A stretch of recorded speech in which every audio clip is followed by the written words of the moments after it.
కృతయుగంలో దేవతలు రాక్షసులు అమృతాన్ని సాధించే ప్రక్రియలో భాగంగా పాల సముద్రాన్ని చిలకాలన్న ఉద్దేశంతో చిలికే కవ్వంగా మందర పర్వతాన్ని, చిలికే తాడుగా వాసుకిని చేసుకుని పాల సముద్రాన్ని చిలుకుతూ ఉంటారు.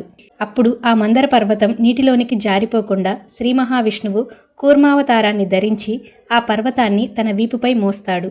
అలా రాక్షసులు ఒకవైపు, దేవతలు ఒకవైపు ఉండి పాలసముద్రాన్ని చిలుకుతూ ఉన్నప్పుడు శ్రీ మహాలక్ష్మి, చంద్రుడు, కామధేనువు, ఐరావతం ఉద్భవిస్తాయి. తరువాత హాలాహలం కూడా పుడుతుంది. ఆ విషం నుంచి లోకాలను రక్షించడానికి శివుణ్ణి ప్రార్థించగా ఆ మహాదేవుడు ఆ హాలాహలాన్ని సేవిస్తాడు. అప్పుడు ఆ పార్వతీదేవి విషం శరీరం మొత్తం పాకకుండా కంఠం దగ్గర ఆగే విధంగా చేతిని అడ్డం పెడుతుంది. ఆ విషం కంఠం దగ్గర ఆగిపోయినందువలన ఆ మహాదేవుణ్ణి నీలకంఠుడు అని, గరళకంఠుడు అని పిలుస్తారు. ఇలా చిలికిన రోజు కార్తీక శుద్ధ ద్వాదశి అయినందువలన ఈ రోజుకు చిల్కు ద్వాదశి అనే పేరు వచ్చింది.